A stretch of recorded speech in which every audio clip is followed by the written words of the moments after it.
a few years ago, poker was more about what we see in the movies, like, oh, I don't think he's got it, or, just reading your opponent, body language, and all of that.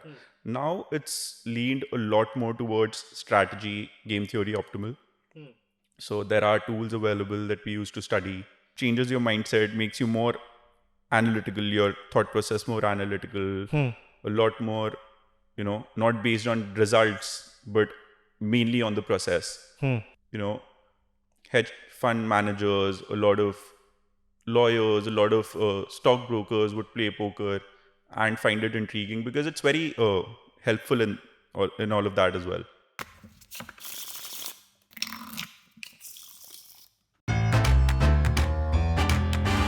The one who bets the most wins. Cards just break ties. Look for the silver lining whenever a cloud appears in the blue. Setup, hand rankings, betting rounds, community cards, blinds, dealing and betting, showdown, winning. These are some of the jargons we've heard around the poker table. Hello and welcome to another episode of Between Us, Make Every Conversation Count. And today's is a very, very fun, exciting episode. It's about poker, and I have with me a professional poker player, Yuvraj Chaudhary. Yuvraj, thank you for being on the show. Thank you so much. So, let's begin. Poker. How did it all start? It started for me, like, I've always kind of had like cards around me ever since childhood. Like, I used to have these cards parties. My father would have cards parties at home during Diwali. Just grown up around that. Later on, like during college, started playing cards with my friends. We used to play like Teen Patti a little bit around Diwali. So one day, one of our friends who came back from the US introduced us to poker. Okay. And we gave it a go, tried the game. And initially, none of us knew how to play the game. But yeah, I believe I lost like some 200-300 rupees that day when I played for the first time. Those But were it big really- numbers at that time. Oh, yeah. Okay. Yeah. But it really got me, like, I was really intrigued by the game because I heard that it's a skill-based game. It's, like, there is luck, a luck factor involved, but it's mostly about skill. So it's something that you can learn. And there used to be this show back in the day, High Stakes Poker. Okay. So I started watching that on YouTube, and I was really intrigued by the game. And I wanted to learn and how to improve myself. So, like, whatever material I could find on YouTube, I watched videos, kind of like at least got better than my friends at that time. So I used to mostly win playing with my friends. It was just like a good like side source of income at that time. And If I may ask, lots of money? no, I wouldn't say lots of money, but yeah, for that time it was decent money. You know, just So how would you play? Was it like an online game, or would you be just playing? initially we used to play just amongst friends. We used to just like hang out at one of our friends' place and just play there. And later on, so I believe it was around like 8 years ago when online poker started in India. Okay. So a few Indian sites came up, and that's when I like initially I was a little reluctant because I was kind of underconfident, to be honest, about it. Like, I thought like, okay, I play amongst my friends, I'm winning here, but I was kind of scared that online there'll be like professional players playing, and am I even going to be able to win in those games and all. But one day I just thought I'll like give it a go. So there was this new website that I started at that time, and they were running this promotion where you could like play a tournament for free. So those are called free roll tournaments. And I played that, and whatever money you win, that's you can win real money. It's a small amount, but you can win. So I won a few of those tournaments, and I won some. When you about, say like- tournaments, these are like online yes, games? online Okay. tournaments, and so I won like 3,000-4,000 rupees out of that. And I started playing cash games with that money, and just kind of build a bankroll out of that. So I'll come to cash games and everything. Yeah. This was during your college days, right? When you Yeah. when you started. Yeah. Probably after I finished my college. Yeah. would it be right to say that you were still not sure what you wanted to do professionally, or was it that poker happened and so you thought I'll get into this? Oh yeah, I had no clue what I want to do at that time. Huh. I amongst my friends, I've been known for like switching jobs. After college, I started working with the Hindustan Times. That was my first job. As? So I was in the marketing team. Mhm. Yeah. And then like amongst my friends, I was known for like switching jobs after every 2 months. I would just not want Every to 2 work. months? Yeah. Okay. Like that's pretty much what I used to do. And like a little hack that I found, probably a little unethical, but they have these training period for like the first couple of okay, months. I would okay. attend that, get the salary, just chill there, mostly, Okay. play poker on my laptop and just like quit after the training is done. Okay. And, So the training would be like, being in a hotel or in some conference room, and you will have lunch and everything. oh yeah, served. it was So very chill. yeah. Okay. So growing up, Mhm. was it always like, how were your growing up days? I mean, just Pretty comfortable.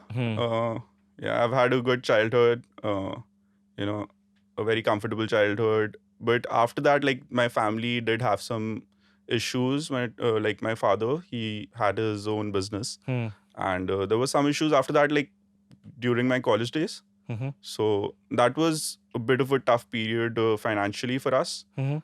and that is one reason why my family was also a little reluctant when they got to know about what I want to do professionally. When I did figure it out that I want to play poker professionally, so So tell me, when was that moment when you realized this is something which I want to do professionally, and the process of you approaching your parents or sharing this with your parents?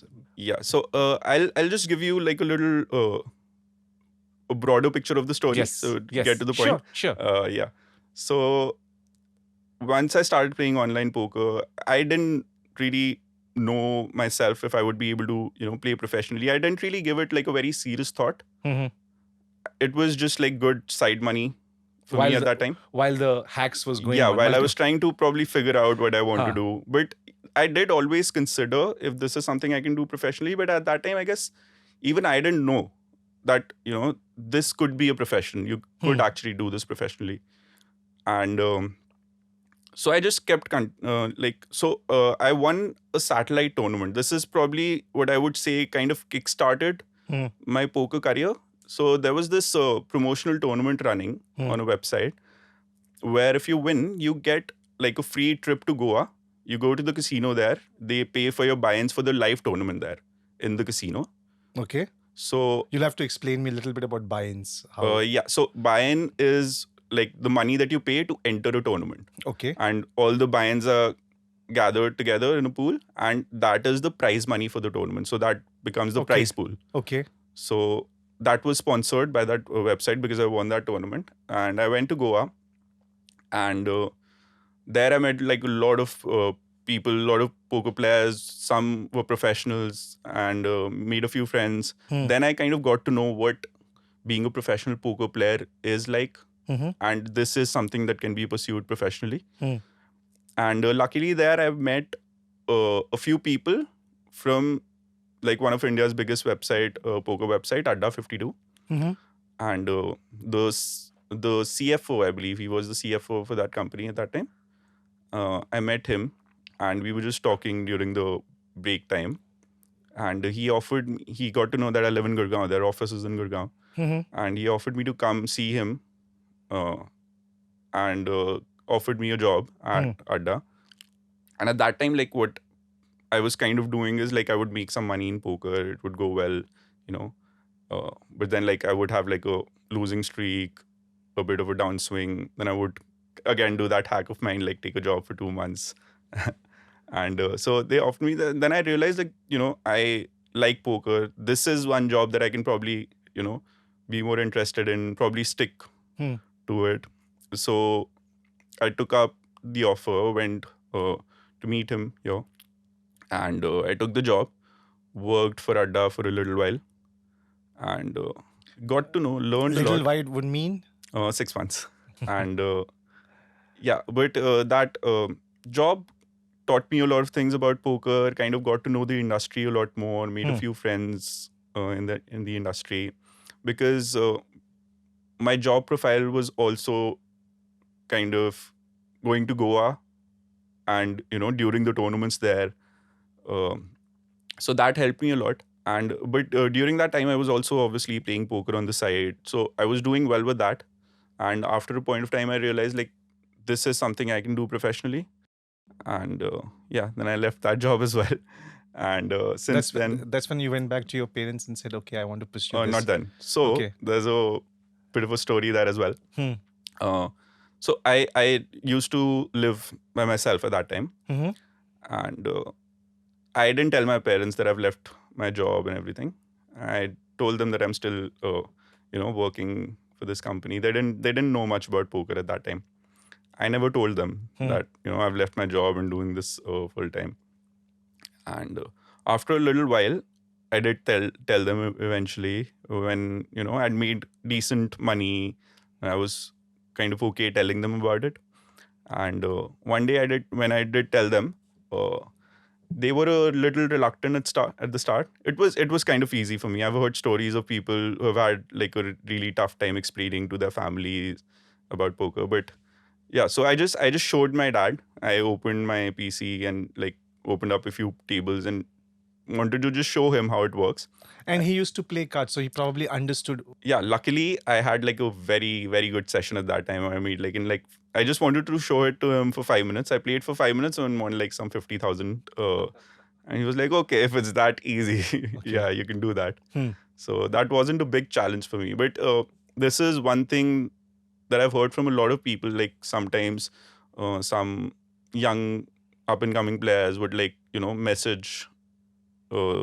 message me and ask me about this thing. Some have kind of asked me how they should approach their families and tell them that they want to do this professionally, and they have had like a very challenging. Some families are very strict about these things. I guess it is a big challenge for some people. Yeah, it's still a big taboo.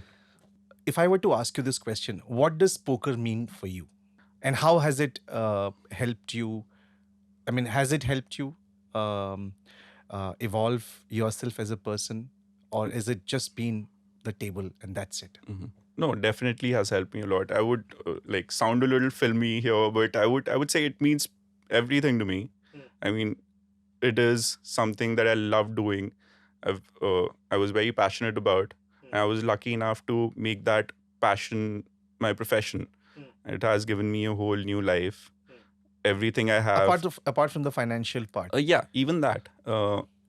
Everything I have, like, be it the financial part of it, what I am as a person today, how I deal with things in my personal life. I think poker plays a huge, huge part of that. Like, poker really is not just a game that you play, but it also shapes your personality in a very different way. In what ways? Like, if you talk to poker players, that the mindset is a little different from if you talk to someone in some other profession. It has taught me how to look at things in a way more analytical way, a way more practical way, not be so results oriented, just focus on the process, and everything eventually should fall into place. Like your process towards life, towards poker, towards everything, that is what matters. Eventual outcome is not in your hands, and that is one big thing that poker has taught me. So tell me something. It is, at the end of the day, a skill and a strategy game. Yes, It is, right? it is. Like, a lot of people kind of have this debate if poker is, if it's skill or luck, or if it's gambling. Like, that is the big word that people use for poker. And even though I play this professionally, I would say there still is some part of it that is gambling. Yeah, for sure. But just like it is gambling to the extent that pretty much everything in this world is a bit of a gamble, right? Yeah, you could say so. Yeah. Philosophically. Yeah. So say if you're like if you're into trading or something, there is a bit of gamble there as well. Yeah. Yeah. But it depends on how you approach the game, in my opinion.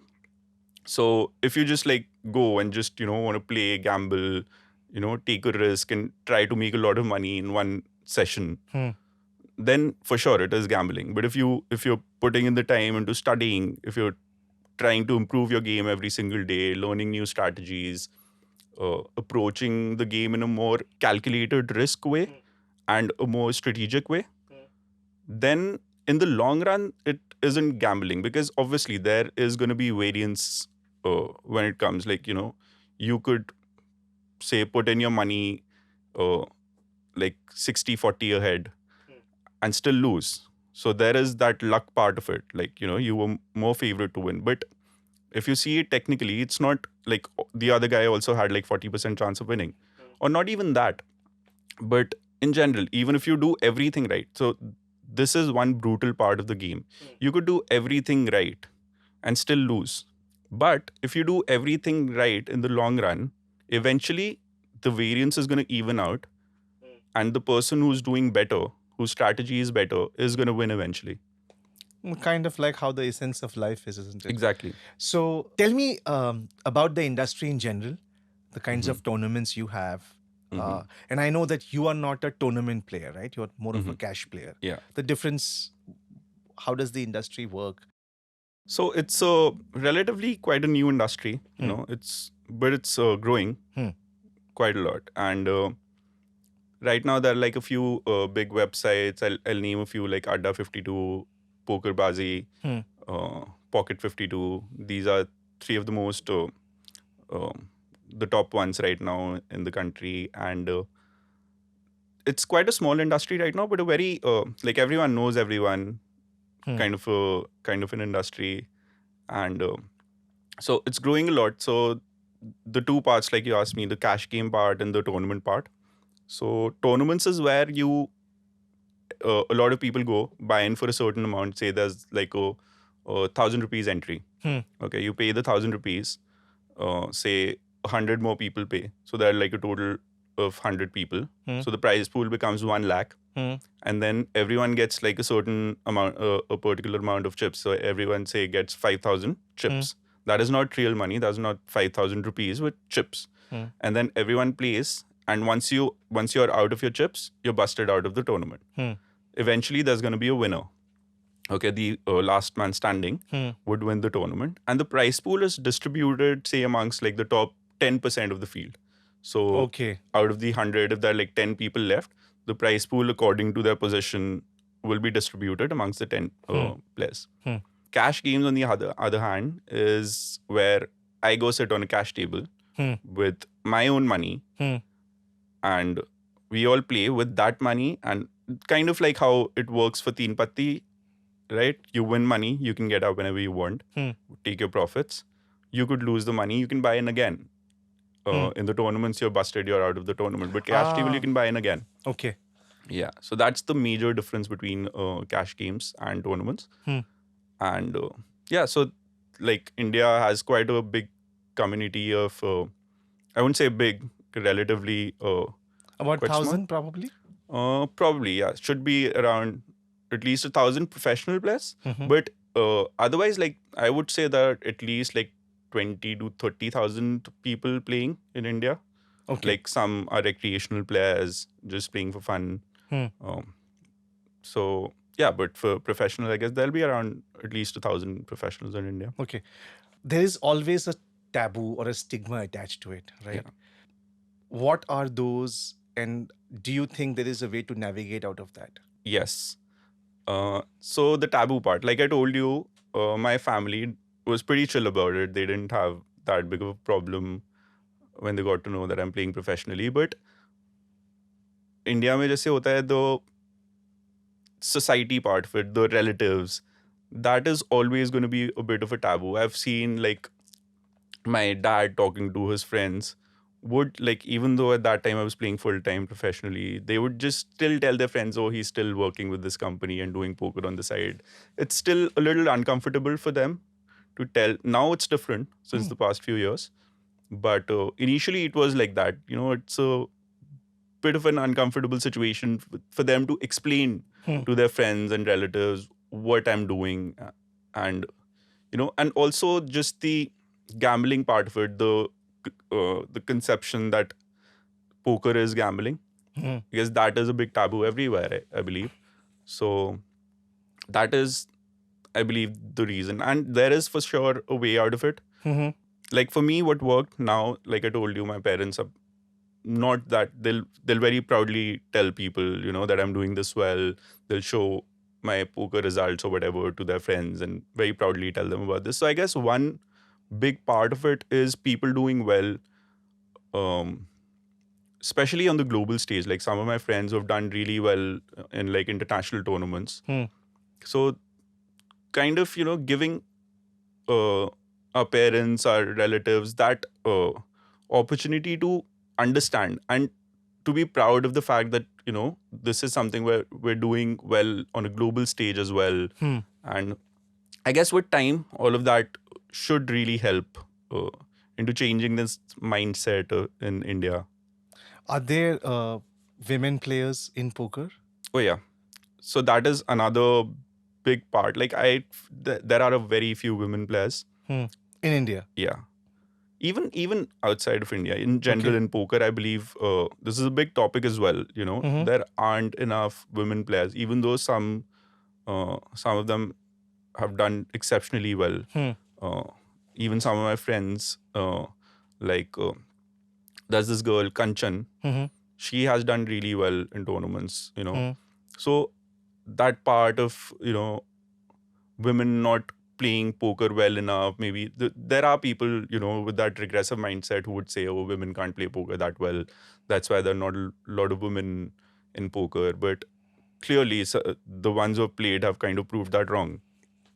And another thing that I understood from this is, like, again, the whole taboo part of it. Like, it's relatively easier for a guy to get into poker because the family is also like, theek hai, abhi kar raha hai, they don't care that much about it. Some might, but some don't. But for women, it also becomes that part where the family is also very reluctant. The whole Judgment mentality, yeah, the judgment part of it. Ki nahi, ladki hai, to what are people going to think about it? So I believe that is one big factor, and that is how we can kind of get over that, and by other women doing well and setting an example. I'll give you an example. So there's this really good friend of mine, Gunisha. Her husband is a poker player, one of the top players in the country right now. She also plays poker, and she like won a big amount in one of the tournaments. And the poker news article was like, Gunisha, Gaurav Sood's wife, wins this. And these are the kind of things that won't really help. But something, Yuvraj, this is something which probably happens across different industries. The way we look at women, especially when they are professional achievers. I think this is something which they struggle. They are still coming out of it. Aaj ke date mein, if you look at it, women in science, women in technology, even in the corporate world, there's still that. And poker, though, matlab, it's one level where it's there is a taboo around it even for men. Yeah. So I can totally understand. Yeah. My point was that we need to get rid of these kind of things, like just celebrate the accomplishment for the individual and let them set an example for other women to get into this.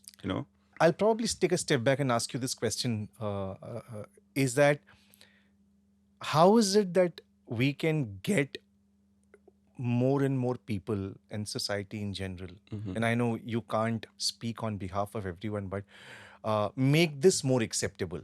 Do you think there are certain aspects of the game which can change, or the way it is being communicated, uska jo ek presentation hota hai na, bahut important hota hai.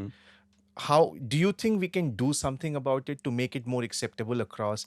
And I know it's shayad और time lag jayega, but let's say after a certain age, kids growing up, and you can say, you know what, this is something which you can look at. This is something which is worth giving a shot. I believe the only thing that can help with that is people doing well and setting an example and showing others that this is something that can be pursued as a profession, can give you a good life. It is for sure a very difficult profession. It is not something that's for everyone. I would put that there. But, it is also not completely out of the prospect of being a profession and only can be seen as like a fun activity or gambling. So, yeah, I guess with time, the perception is changing. A lot of people are accepting towards it. And especially with the new generation, uh, you pointed out earlier that the new generation is more risk taking. Yes. Yeah. And they are more accepting of Yeah. a lot of things. Yeah. If you look at anything for that important जितने भी social issues भी हैं, I think this generation is more accepting than any other generation in Yeah. history. Yeah.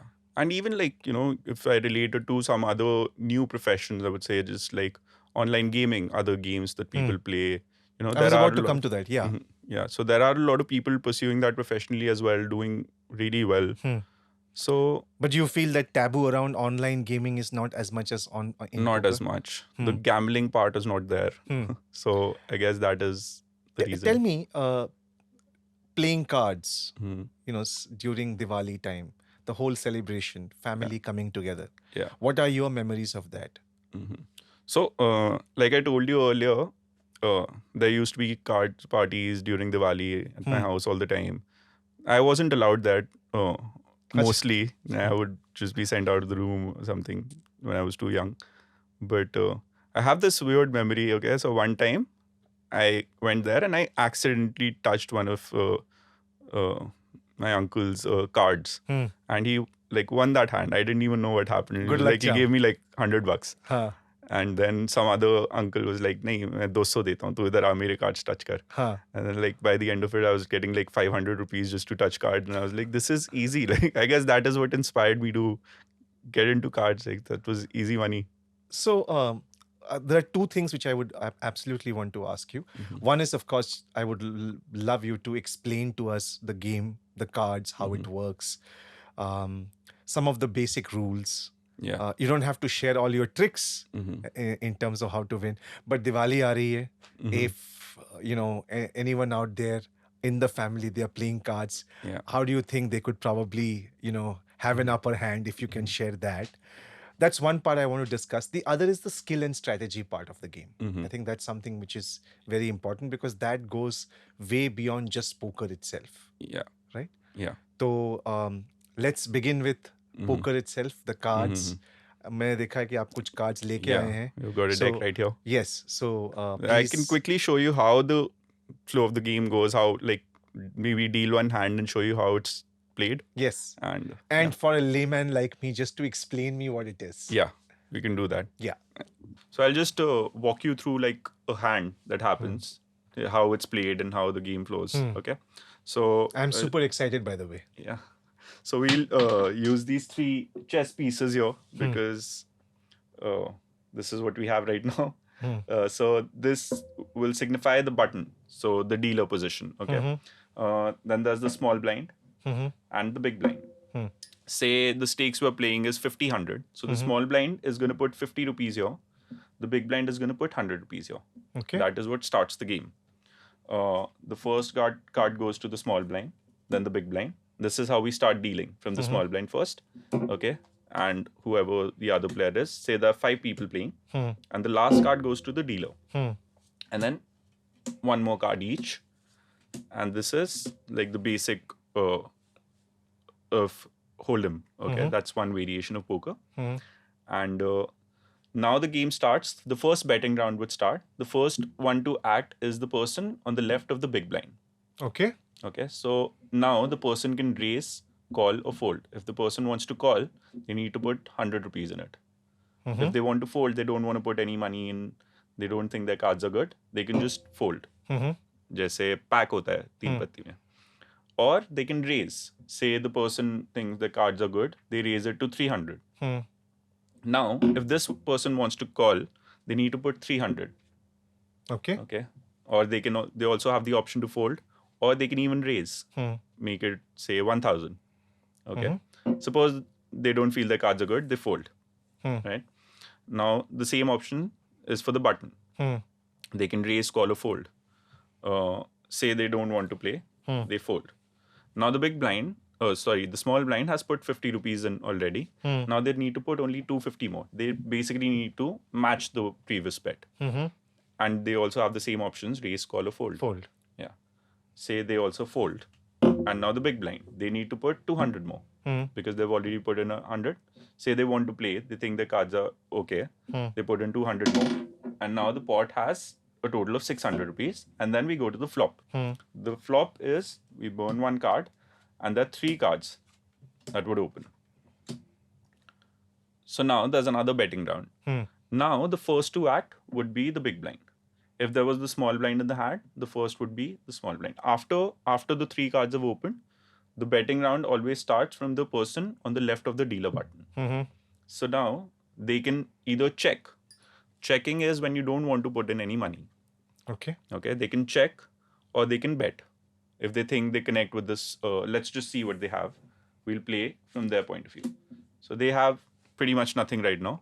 So they don't want to bet and put in more money in the pot. So they check. And the other person, we'll see what they have. They have an ace high. Now, they already have the betting lead. They've represented a strong hand on the previous street. So they might want to continue betting, maybe bluff a little bit or just bet for different reasons. So they bet. We'll just pretend they have something to kind of, take the hand forward. Yeah. So they bet, say they bet 300 and they want to call again. So they need to put 300 if they want to see the next card. Suppose they bet 300 and they called. Then we'll open what is called the turn. That is the next card, the 4th card. Now we'll open only one card. Again, the same betting round happens. Check, bet, call, or they can bet themselves and they'll have to call. Oh, they can You bet get the flow, themselves. yeah. So now suppose another betting round happened. Then we'll open the final card. The 5 cards. These are called the community cards. The 5 cards that will open. This is called the river. Okay. And now the final betting round would happen. They can check or bet. If say the big blind checks, this guy can also check. Or if they bet, they can either call or fold. Anytime you have these options, you can raise, call, or fold. Or if there's no betting, you can check. And now, suppose they bet and they called. Now there'll be the showdown. So they both will open their cards and see who won.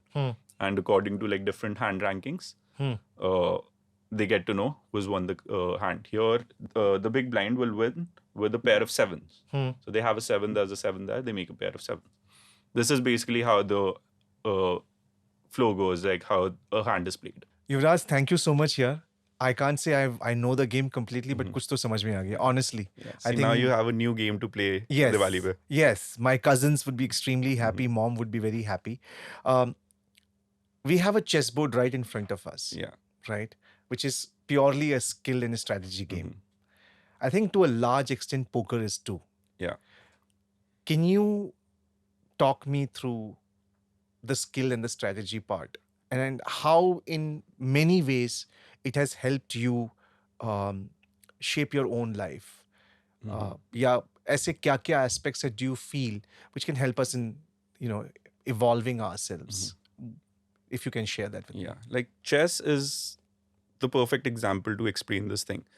So I would say like a few years ago, poker was more about what we see in the movies, like, oh, I don't think he's got it, or, just reading your opponent, body language and all of that. Now it's leaned a lot more towards strategy, game theory, optimal. So there are tools available that we use to study. Basically, game theory is a strategy where, you kind of make yourself unexploitable if you play perfect game theory. Okay. Although, obviously, no human can do that. But what we try to do is learn as much, base our strategy as much around game theory as we can, possibly, by studying game theory of tables and using that strategy that we build to play and then, adjust according to our opponents while playing. So there are tools like PioSolver, GTO Wizard, to name a few. that basically runs simulations. We can like put in our inputs.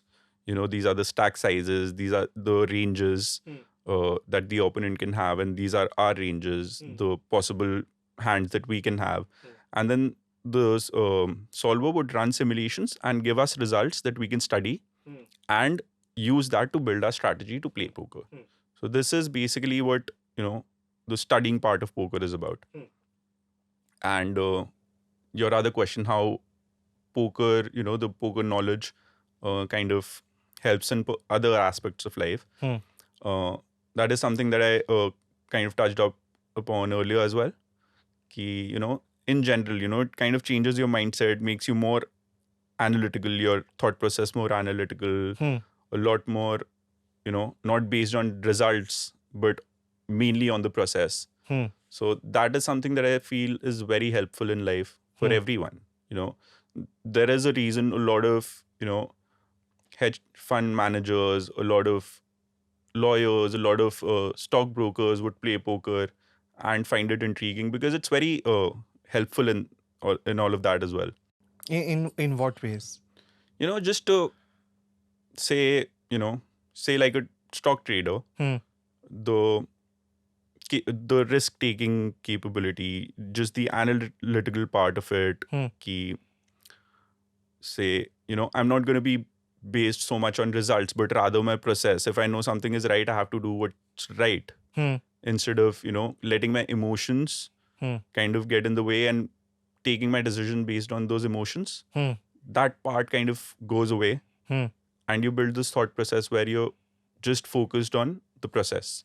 Okay. So basically, less on the outcome and more on how do you go about doing how do you go about playing the game? How do you go about doing your job? Tell me, if somebody were to take this seriously as a profession, what are the things they should be mindful of? Are there some basic prerequisites they need to have for them to pursue this as a full-time career? Oh, yes. So one advice that I give to anyone who asks me about this, if they want to pursue poker professionally, is first thing is always have another a backup probably to fall upon, because this doesn't work for everyone. A lot of people try and fail. It's just not something that is for everyone. Of course, anyone who wants to try, give it a shot, should, but always have a backup, I guess. And also just stick to some very strong rules like bankroll management. Okay, that is very important. You can't have, like, say, a bankroll of 1 lakh and you're playing on like 20,000, 50,000 buy-in games. So that is one very important part. Okay. Studying regularly is very important. The game. Yes. So you can't be like, I'll give it a shot, I'll try how I do, and then if it works, we'll see. You have to study the game because there are other people studying the game and playing against you. So basically, it is a game where people are trying to win your money. You have to protect that. And on top of that, you have to win other people's money. So you have to be better than them. And the only way to do that is by studying, having better strategies than other people. And that is very important. Is there an age limit before you start playing the game? I mean, the professional yes, poker? you have to be at least 18 to play poker where money is involved. And I guess casinos have, if you go and play at the casinos, they have a 21 ka age limit. I'm not 100% sure of that. Okay. Could be 18 as well now. Okay. But yeah. For you personally, is there a milestone? Is there a goal as to what you want to do in your next step?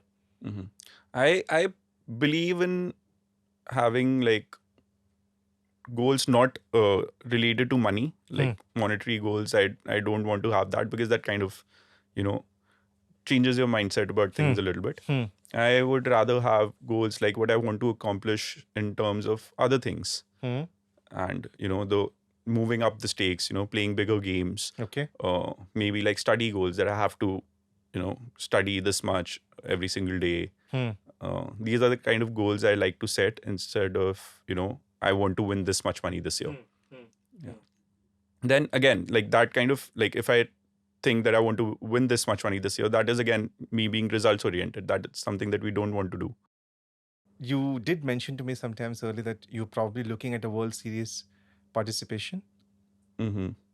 Yeah, that is something like, although I don't play a lot of tournaments like I told you, but I mean, every poker player has that dream of, at least once playing the World Series. It's like the biggest stage in poker, and you at least want to experience that once. So yeah, I would like to do that once. Being in this field, if I would say, Yeah. for a while, are there any inspirations? Have you undertaken training or coaching from someone? Yes. I'll also kind of explain the stable part of it. So I used to be a part of a stable. Okay. So What does a stable mean? so a stable is, say, there are a few coaches, people who want to coach other people, give them money to play and take a profit share. Okay, so how it works is, say I start my stable. I take like 4 or 5 people. I will coach them and I will give them money to play.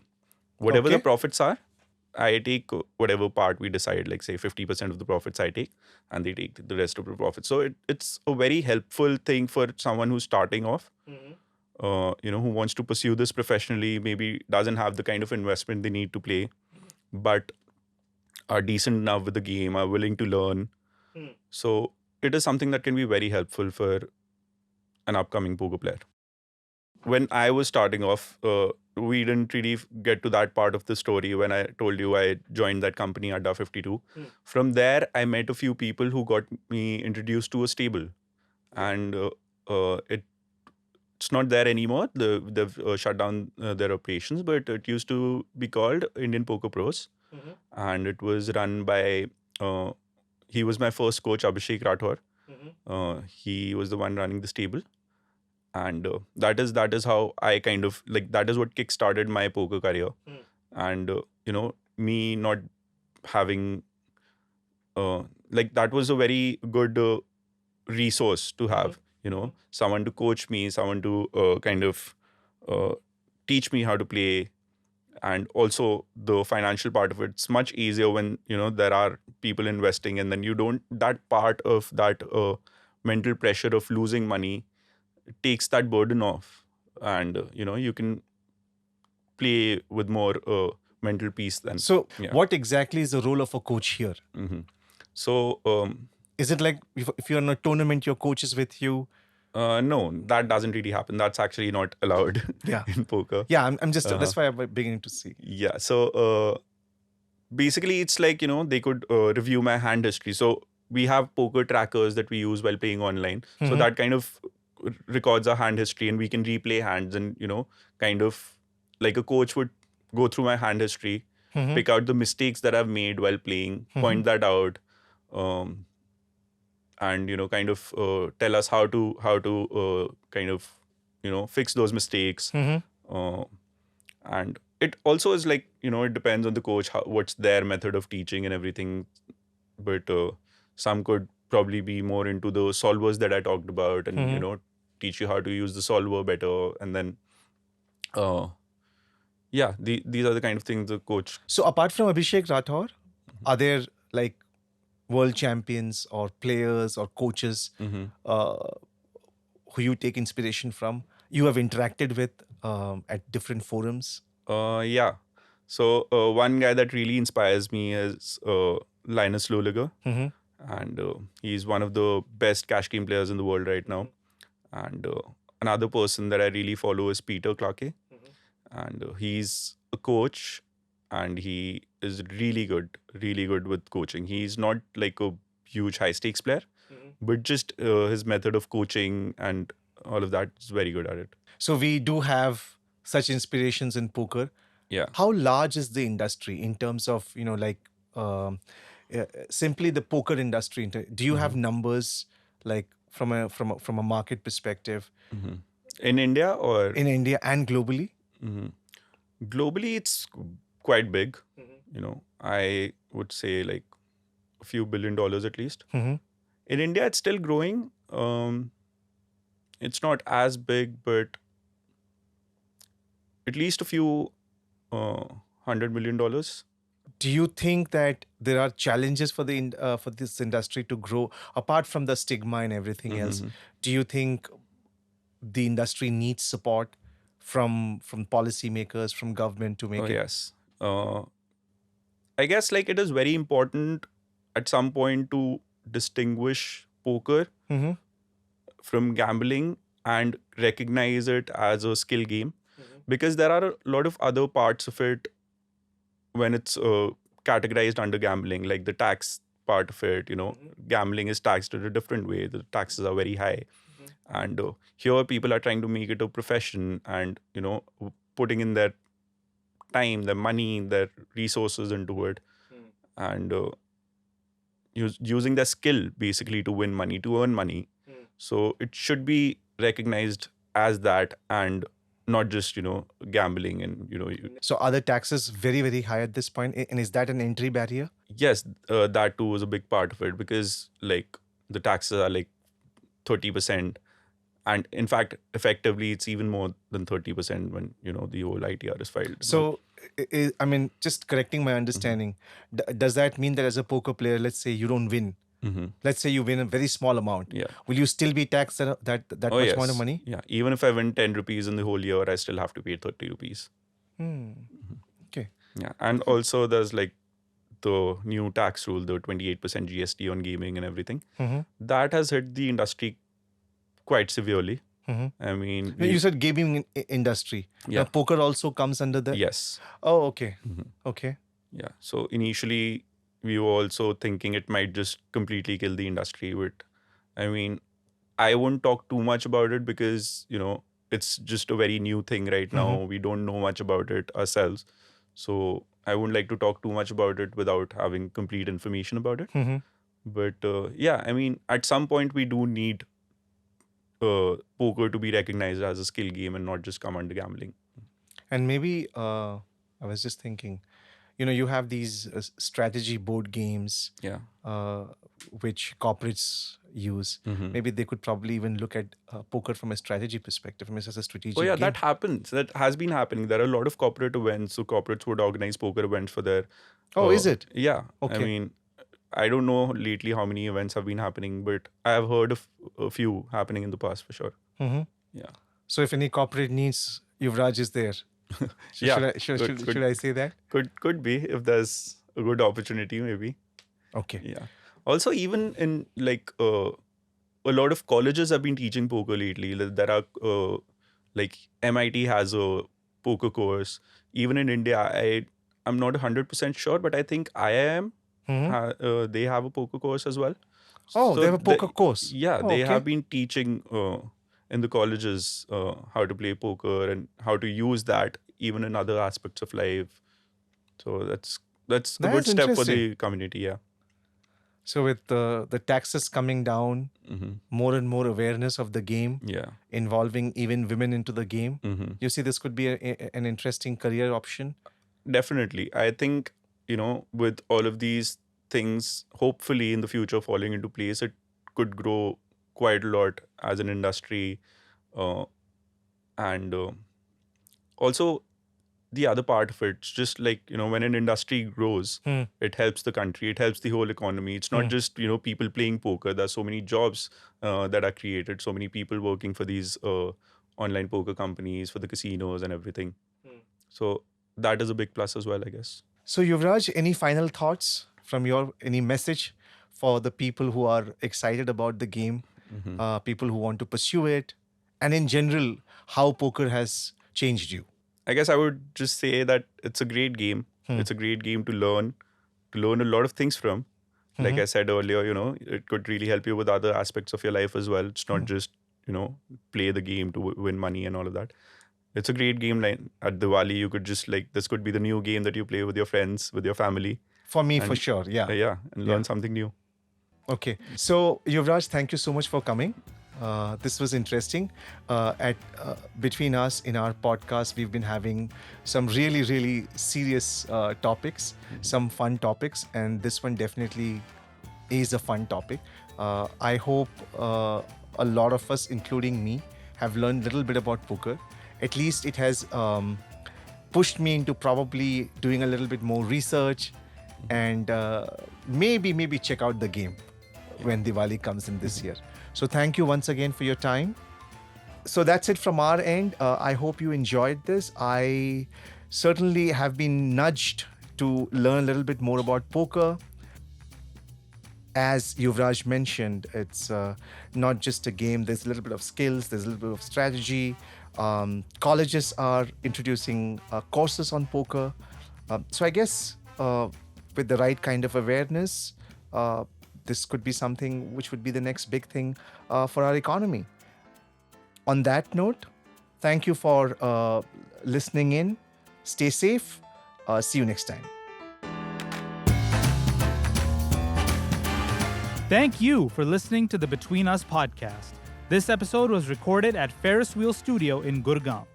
Our sound engineers are Rohit Das and Mainak Chakraborty, and our producers are Santosh Kumar and Arnav Dogra. The video was processed by Viewfinder's Edit. Between Us uploads episodes weekly, and we'll see you next time.